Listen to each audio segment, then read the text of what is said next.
Voilà donc pour ce discours de Marine Le Pen. Il est 20h20 sur CNews et sur Europe 1. Marine Le Pen, 42,1% des voix, 57,9% pour Emmanuel Macron et 8,8% pour les votes blancs et nuls. C'est ça Bruno Jambard d'Opinionway, rapidement, avant de passer la parole à nos invités. Oui, c'est un chiffre très élevé, mais c'est moins qu'en 2017. On était à 11,5% sur les votants en 2017. Donc ça s'est traduit cette année par un peu plus d'abstention, un peu moins de blancs et nuls, finalement, le non-choix d'un certain nombre d'électeurs du premier tour. Jean-Michel Blanquer, vous avez écouté Marine Le Pen. D'abord, elle poursuit son engagement vis-à-vis des Français, c'est-à-dire qu'elle continue la politique. Et elle dit « Emmanuel Macron ne fera rien pour réduire les fractures de la France ». Que lui répondez-vous ? C'est certainement pas elle qui fera quelque chose pour réduire les fractures de la France. Je trouve que c'est un discours un peu attristant. Un soir d'élection comme celui-là, il faut féliciter le vainqueur, ça se fait.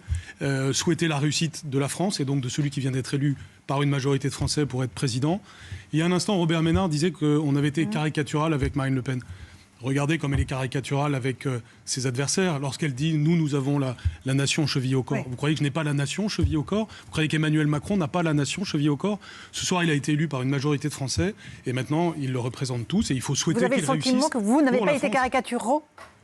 Je ne sais pas. Ce que je sais, c'est qu'on ne peut pas faire cette accusation et ensuite avoir cela. Un soir comme celui-là, il faut montrer qu'on est digne du mot rassemblement. Ce n'est pas le cas, c'est dommage. Je ne doute pas que dans un instant, le président de la République réélu aura un discours de rassemblement pour tous les Français, y compris pour ceux qui n'ont pas voté pour lui. Maintenant, nous devons être à l'écoute pour des politiques concrètes au service des Français, plutôt que d'être toujours dans les choses qui clivent. Et vous souhaitez rester au gouvernement ? Ça, c'est pas le sujet du tout ce soir. Mais en tout cas, ce qui est certain, c'est que le président de la République a les moyens maintenant d'avoir un gouvernement forcément remanié. Ah ça, oui, et dans les prochains jours. Robert Ménard, le discours de Marine Le Pen, offensif, combative. Monsieur Blanquer... Féliciter le vainqueur, ça se fait parfois. Absolument, mais vous avez raison. Vous voyez, vous tombez mal avec moi parce que vous avez raison là-dessus. Je le dis tout le temps. Vous l'auriez fait. Mais bien sûr que je l'aurais fait. Bien sûr que je l'aurais fait. Et ça je lui souhaite, Monsieur Blanquer, je lui souhaite de réussir. Parce que ce qui m'intéresse, c'est mon pays.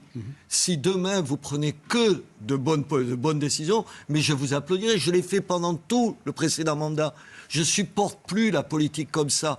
Vous avez raison, mais vous pouvez aussi dire que la caricature, elle a été au moins dans les deux camps. Oui, je pense que vous avez la nation chevillée au corps, et de la même façon pour le chef de l'État, et il est chef de l'État. Et quand il prend un certain nombre de positions courageuses à propos de ce qui se passe en Ukraine, Monsieur Blanquer, j'applaudis, parce que j'aspire juste à faire de la politique différemment.